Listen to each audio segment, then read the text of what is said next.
Hello, people of this planet, and welcome to another high octane action packed episode of D&D Stories. I'm gonna get right into the point here. I'm pretty lazy. Let's look at the notes I have written down after I sat down with some friends. I usually do that for episodes nowadays. I've evolved. And we're gonna get right back to where we left off. Where we left off was we're being chased by these gay ass pirates. Now let me tell you, these pirates had no significance, and I thought that was actually pretty hilarious. It was humorous to the point where they had such little significance at the beginning, and then it spiraled out of control for something else. And it played semi perfectly into Mario's plan, our DM, in a sense that I'll talk about in another episode, so I'll get into that later. Let me tell you something.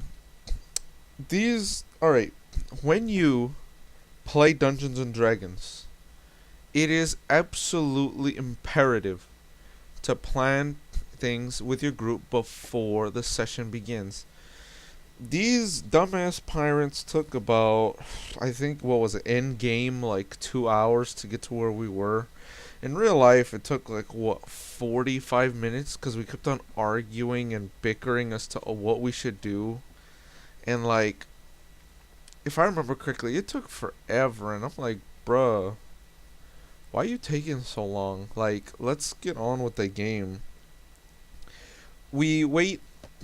So, we had a few plans in mind. One of the plans was to use a spell called Wind Wall to, like, either block their route from us or speed us up, because they were faster than us. We were a much bigger ship. Um, another plan was burning their sails using like Call Storm, or I don't remember what that spell was called. You get the idea. Basically, burn their sails to render them immobile, and then we'd get home free. Um, it sort of worked. I don't remember all of the plans we had after that. But those were two main plans, so we decided to use both of them in a sense. As soon as they finally got within range, Patches burnt down one with apparently like fireball or something. I honestly have no idea what he used now that I think about it. Huh. Dennis used call lightning. Ah, that's what it's called lightning, I think, to burn down another sail. Burning that one down, somehow, I don't know how anyone in their right mind would be able to manage this, right? Um, in the D&D world, this would be absolute pure coincidence, and unless the person was there, they would never believe it if you told it in story. I fire a crossbow bolt with, my crossbow, and through pure luck and coincidence, it goes through Patches' magical fire and hits one of the sails. And I thought to myself, like, I deserve an award for this. Like, that just doesn't happen. But it happened. I don't know how. Anyways, after that, we do end up getting boarded. Basically, boarding party shows up, Like, have you ever played... Oh, no, I don't know. Hold on, wait, what am I talking about? No one watches my videos. Fuck. If you've ever played Assassin's Creed Black Flag... I know Richard has. He watches my videos. Thank you. um, basically, they boarded us like that. You know. We... It ended up being a slaughter, alright? Like, these dudes were weak as all hell. Basically, cannon fodder. And the thing is that I actually do not remember what they were called. I think it was the Blue Skull Pirates. There we go. See, important details. Writing notes is very important. It was an absolute massacre. Like, we one-shot them, no doubt, no kidding. Like, it was just death. What I try to do, what I usually like doing in situations like this, is actually taking one prisoner and bring them in for questioning as to why they were doing this. And I thought, plot section. All right, I'll move the plot forward by taking one sailor hostage, or maybe a few, and questioning them to get information as to what their motives are, who they are, their history, and other things, right? Maybe what that individual's persons like were, in a sense. Didn't happen. What happened was I intimidate this guy. I basically tell him, surrender and come to us for questioning, or die here in vain with the rest of your friends. What does this dude do? Straight up murders himself. His last words were, "Long live the Blue Skull Pirates," before he slashed his throat open. And I'm sitting there like, oh my lord, he just killed himself. Of course, my dude's a witcher, but like, damn. He was willing to die for a band of pirates, for his own band. And I thought to myself, I'm like, that's so like hardcore, man. The other dude that I was able to capture, I swear to God, let me tell you something real quick. Mario, his dumbass doesn't let me do what I want. It says that he always denies me. Shit, I'm gonna go on a fucking rant if I keep talking about this. The asshole doesn't let me feel unique, okay? Whatever I try to do, everyone else can do. You know, like... that's why, Mario, you're telling me my character has to be better than everyone. That's because you don't let me be fucking unique, asshole. Freaking... when you... I wanted to punch the shit out of you and... why? I just want my character to be unique, man, and then you go... Alright, look, let me continue on with this, right? And then I'll get into the... I actually managed to capture someone, and this is something else that I've always wanted to do. I really want to play good cop. Like, no kidding. That's something I really want to do in D&D. But Mario fucking denied it and didn't let me do it. I'll get into that later. In the rule book, in the D&D 5th edition rule book, as soon as damage calculation has been made and an opponent's HP has been taken down to 0, instead of outright killing them, you can decide to knock them out.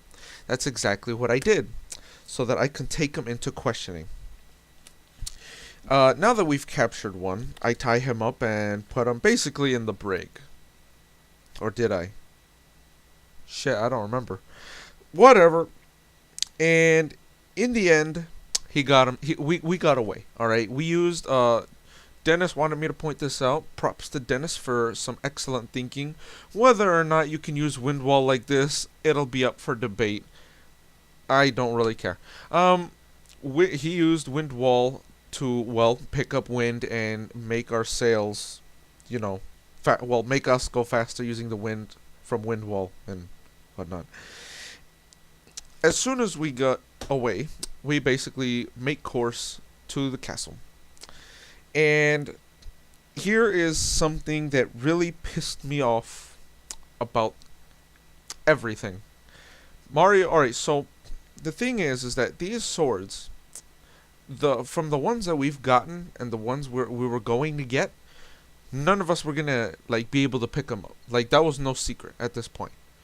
We were unable to touch the last sword, and the next sword I'm gonna talk about, we weren't even able to pick it up. I'll get into more of that later. Mario's character Mako, as soon as we get back to the castle, literally just picks it up nonchalant, puts it on the fucking wall. And I sat there, I'm like, you gotta be fucking kidding me, man. Like, you're making your character look a lot nicer. And remember, his character is apparently the son of a king who... But remember, like, this is his backstory, if I remember correctly. His character started out as a bard that went on with us to go kill shit. And I'm thinking to myself, I'm like, you like a bard doesn't really play like that. It's a support class. You don't go around not even smashing people's heads in. You're slicing people's heads off of their shoulders. He had a freaking battle loot with like a blade on it. It's like, what? Like, whether or not that's part of the game or like a weapon in the game, like, in my eyes, a bard would never use something like that. Heck, they'd never even like, never. And the thing is that him playing this character wrong. There was another character that he played that was a cleric later on in this campaign. And it was absolute yellow journalism from there after Dennis and Richard introduced him to me. Because I wasn't able to make it to that session. And what he did, according to them, was the funniest thing ever. But I'll get into that in the next episode. Anyways, once we got away, gave him the sword. And now that I realize that we did all that work for fuck all, except for the 30,000 gold, but I'll get into that later. We did fuck all. We didn't do anything during our downtime. We had like 3 days or something, but we didn't do anything, and it was like, ugh, because the thing is that there was really nothing to do. We had to produce. We dedicated an entire session to doing things ourselves. And I'll be honest with you, that part of the session was pretty boring because we didn't do anything. There was nothing for us to do. There were no activities. There was nothing. And I might get into that in a different D&D story that I want to talk about in the future. Again, I'll get into that later. I'm like diverging from the story here, bro. Fuck. I only do one take. Here on my notes, I have Richard being stupid. I'm sorry, Patches being stupid. Dennis being stupid. My character being smart. Anyways, we then go off to get the second sword after the ship gets repaired. Now, I'm going to talk about this real quick, and this was something that we did not know of until Dennis asked Mario about. And apparently we had like this budget. Right-ish. And our character, basically that would be our character's pay. And any damages, things that needed to be paid off could be paid off with that budget. But in the end, we would not be paid the amount that was taken out. So say for instance, we had $50,000 gold, right? And the ship needed 5,000 gold to be repaired. The ship, and we didn't use any of the rest of the gold. The amount we would get paid would be 45,000 split amongst us evenly, I believe. Either that or maybe 45,000 each. I'm not sure because it was never really explained that much. Anyways, now that we got that under control, we got the ship repaired, and we made it to another city. I don't have it in my notes here, but I don't remember what the city was called. We were only there for about a day in game, I think. We got this one really quickly, but it was absolutely stupid how we got this. Not the DM's fault, the player's fault. Let me get into how we did this. On our way to the city, after we made it to the port, we get confronted by an orc. And apparently, Mario's dumbass decided to take a potentially copyrighted name. This name is not credit to us. It is apparently Grog Strongjaw. Whether or not that's copyrighted, I might find out the hard way. But we decided to call him Mong Weakspine.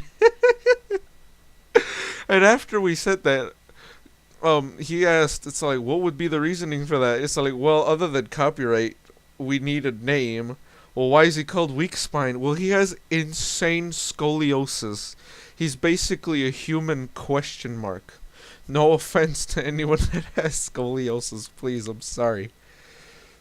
I was actually able to prevent a lethal confrontation. Finally, with intimidation. Something I've been wanting to do that I finally got to do. making me feel special. I basically drew my sword and I told them, get your fucking human question ass looking ass, human question mark looking ass out of here. And they basically said, well, since I can't use the name, Mong Weak Spine will remember that. Oh, shit. Uh-oh. He had a big ass sword. I wonder what that was. Anyways, now that we got him out of the way, I don't remember what led up to this, because I'm pretty bad at memorizing what happens in D&D stories, because I mostly space out during the session because there's jack shit going on. um, we end up making our way to a library. What the library is called? No fucking clue. What it looked like? No fucking clue. Who the librarian was? What their name was? No fucking clue.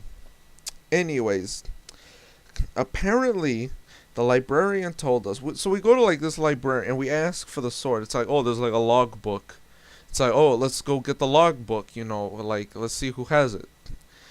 But apparently, and here's the backstory to the sword. Apparently, it was like, you know, like King Arthur's sword. I think, right? I was like stuck to a rock. The sword, this sword was stuck to a rock, and apparently it was everyone's civil duty to attempt to see if they could pull the sword from the rock, and they would have to write their names on the ledger. And the last person to actually take the book would be written on this logbook. Wait, what? The sword would be written on this logbook. The thing is that the logbook was behind I think I have it here, a glass case behind a cage behind a force field which had a lock. A magical lock, mind you. And apparently, the lock could only be opened by someone who had a key. Who has the keys? Nobles. So what do? We go on a search hunt. Scooby-Doo style. No kidding. So what ends up happening? We're conveniently able to find a noble. What ends up happening? Now here's where our buddy Rene comes into play. But the thing is that I'll refer to him as Tex. Tex comes into play on this one. I don't know if he lured him into an alleyway or some shit like that. He lured him into an alleyway. And apparently this alleyway had a light. So how does Tex decide to make it dimmer in the middle of the day? Punching out the light. I thought that was quite funny. So he punches the light, and apparently it's like bewitting the spell darkness, right? It's apparently like pitch black in my eyes. I thought it was pretty funny. He basically puts him into a chokehold and knocks his lights out. Two things were happening in the middle of this. Number one, some of our group members believed that this noble was like a kid. I thought that was quite hilarious. Do you want to know who it was? Whether or not you don't or do, I'm going to tell you anyways. Patches, aka Richard.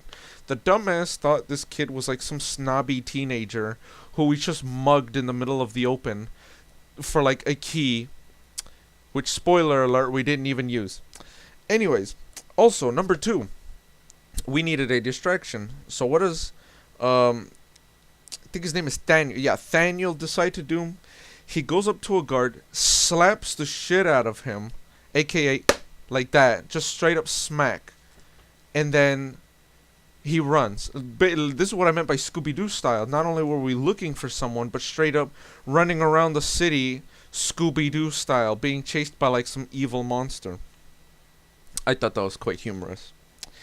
Anyways, we took the straight up key. We took the key, and what goes down from here is like just stupid. I kid you not. Alright, so I have here on my notes, after going Scooby-Doo style,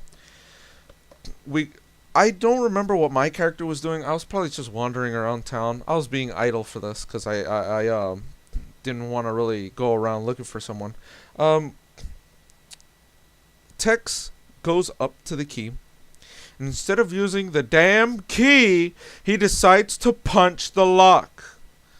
And I thought to myself, I'm like, okay, his character has to be retarded. He has a key, but he decides to punch a lock. This is what I would have done as a DM. Since the key was magical, or the lock was magical, if I remembered correctly, if it wasn't, I would have made it magical. What would I have given it? Whatever damage you give it, it will give the same amount back while not receiving damage. Basically meaning you punch it and you deal, I don't know, say for instance 6 damage. Takes the block takes no structural damage, no integral damage, but you take damage yourself. Because it's magic, fuck you. Anyways, but no, that didn't happen. He punches it, I don't know how many times, and the lock breaks, conveniently. I think he punched the force field, but I don't remember if he did. He then punched the cage, then the case. Didn't use any of the damn keys or key. I think it was a keys. But whatever. We managed to get the book. And oh look, it's Mong's weak spine. That's a really weird name. Human ? Has the sword. Conveniently. Now before we actually did this session, Mario told us that there would be a sword that no one of us would be able to carry. And of course I told him, my character is easily able to carry that. Do you have 38 strength? Is that dude a walking muscle pack? Hell no. You best damn well tell me that dude freaking Goro carried that shit. You better not tell me he's carrying that with one arm if it requires 38 strength. I don't even think the belt of the Storm Giant will give you enough strength to pick up a sword like that. Best damn well tell me that freaking sword like freaking you need 38 strength. Freaking A. And not only that, but the thing is that these swords only are only wielded by those they like. You're gonna tell me that this sword liked some dude that looked like a human ? Hell no. He wasn't even a human, it was an orc. A green orc ? That won't stop being funny. I actually got confused in this section. We had to go to this place. Apparently it was a shop. Apparently the sword was like in a shop or something. Called the Armory. We go there. And we're talking to the place where the sword was last seen. AKA, in the city and whatnot. What ends up happening? The dude tells us, this guy took it. He was able to take it. He was deemed worthy. And he ran off with the sword. My question is, why would the city let him leave? Finally, after how many years, and someone was finally able to take the sword, and they allowed him to run off with some bandit orc clan. I don't get it. I don't understand. Anyways, we need to go find this camp, and apparently the tracking was BS. But I thought it was decent, because Patch has got a natural 20 or something, or a high 20, somewhere around there. Finds the footprints, or whatchamacallit, even though the footprint should have been old as hell, so the DC should have been 50. Because think about it, it's footprints, who knows how long it's been since Mong Weak Spine took this sword. What's the sword called? I have no fucking clue. We follow the footprints using... What was his name? Tuto the Puto. His wolf... No, it's not a dire wolf. His wolf. His tracking abilities to follow the footprints. We actually had a full house. Except for Dennis. He wasn't there. On this. And we go and find their camp. Now, it's a pretty wide open camp. Now we spent about 25, 30 minutes trying to figure out what the hell we're going to do. Because in the back of my mind, I'm thinking to myself, there is no way we're avoiding some form of lethal confrontation. It is absolutely impossible knowing the way Mario DMs. There's just no way. We then are surprised that Tex is the first one to actually get out from the bushes and go up to them. What does he say when he's confronted by like a guard or like a campsman? Oh, what are you doing here, little man? I want to join your tribe. Oh shit.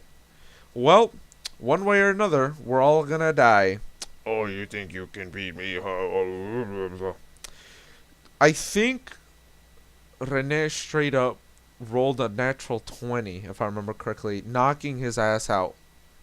And his class allows him to do that. If he rolls a natural 20 on you, he'll straight up knock you out. Like you're out. And I think that's pretty OP. But at least it's not an instant kill. Stupid Mario. You better nerf that shit. Anyways. Let me see here. Ah, yes. Rennie, aka Tex, knocks him out. And Mong Weak Spine comes in, says, Oh, did you beat him? Oh, well, you damn right I did. So what does Mong decide to do? Cut his head off. No, not Tex. I'm sorry, hold on. He decides to cut generic orc barbarian entity 1 his head off. And I thought that was pretty funny. So what does Mong decide to do? Alright, come with me. Goes into his tent. What does Tex say? I want to fight you for that sword. Uh-oh. What goes down? Mong Weak Spine straight up pulls out a can of whoop ass and freaking messes Tex up. He rolled, I don't know what he rolled. He rolled like a high 20, that's for sure. And the way this sword works, I'm going to get into the way this sword works. I don't fucking know how this sword works. I'm still confused as shit. The sword is like magnetic. Is it a force field? Is it magic? I don't know. The freaking Tex gets hit. Apparently latches onto the sword, and on the stride, no, not the stride, the follow through, as if you were swinging a bat, of the sword, sends him flying about 30 feet, to the point where Tex took fall damage. I don't know how much of fall damage he actually ended up taking, but he took fall damage, and I thought that was quite humorous. Oh man, have I got something hilarious to talk about. That'll be in the next episode though. Shit. Anyways, after taking a nice, wonderful can of ass whoop and a wonderful L, I used Axie from the bushes, because I don't believe Axie has a range limit. I honestly don't think so. It probably does. But, Axie, what it does is, if you fail a wisdom saving throw, you end up becoming stunned until you pass that saving throw. Quite powerful, if you ask me. And by some miracle, freaking Mong's Weak Spine ends up passing. So what does this fucking sword do? It goes up and then towards my direction. Oh shit, I start running. Cause I thought to myself, if I can like get him into a different area where he won't have backup, it'll be more beneficial to us because we'll have less to deal with. Oh boy, did it work. Mario, thinking he was being smart, throws the sword and it hits me. And I'm basically enclosed on the ground. I can't move. Because apparently the sword was too damn heavy. The thing was, alright, I was also confused at this. I thought the sword landed on top of me, and I thought, okay, that's fine. But apparently the sword was under me, and I couldn't move. And I'm like, what? Like, that's retarded. At least have it so that the sword is on top of me, so that it makes more sense, even if it's a magical sword. Anyways, before I go on another rant, I'm telling you, we have this system that Mario decided to implement that I completely disagree with. called like Legendary Action or something. And what that is basically you roll 3 natural 20s, not in a row. As long as you have 3 natural 20s in a session, you can use a legendary action. How it works? No fucking clue. Are there limits? No fucking clue. Is there a reason why you should do a legendary action? Yes. Because apparently you can instant kill anything. Richard was able to get himself his 3rd natural 20. It was like, oh, legendary action, as if it were like some grand, like, freaking reward. Like, bro, I mean, like, he just got that by chance. And so what does Richard decide to do? Straight up kebab him. Instant death. That was easy. We have trouble picking up the damn sword. Not even with all of our strengths combined we could pick up the sword. I thought it was quite humorous. Mostly because, well, we couldn't pick up the damn sword. I mean, what else could we do? Not being able to pick up the sword, we were in a pickle. We had to figure out how we were gonna get this damn sword back to the castle. How do we do it? Patches decides to cut Mong's arm off, using his own arm to pick up the sword and leave with it. And I was like, damn, that's grisly. And from there, we were home free to the castle. Now, have I got many more things to talk about in the next many episodes of D&D stories that I may have? However, I gotta be honest with you, reserves might be running low as to what I got to talk about. Hopefully things won't come to an end in the coming months, days, years, millennium. I don't know. Whether or not I run out of stories and I'm not playing through my college years, hopefully I continue to play the amazing, wonderful game of Dungeons & Dragons. I will, however, be changing my channel theme up a little bit. I'm going to start uploading more videos, potentially, assuming I don't become lazy. I usually am. I got other things to do. I hope you understand. Some gaming things I've been doing. I have like all these videos pre-recorded and whatnot. Give me a second. I need some agua. Delicious. Anyways, I got many more things to come that I haven't planned. I definitely have many D&D stories that I want to talk about. But of course, all great things come to an end, and whether or not you decide to let it go can determine whether or not you are, I guess, happy. Or you'll regret it later in the future. Anyways, that'll conclude this, I guess, announcement, along with this today's D&D episode. I'm so glad you were able to stick with me throughout the entirety of this episode. Don't know why, but I hope you enjoyed this episode as much as I enjoyed making it, and I hope to see you on the next episode of D&D Stories. Have a wonderful day wherever you may be.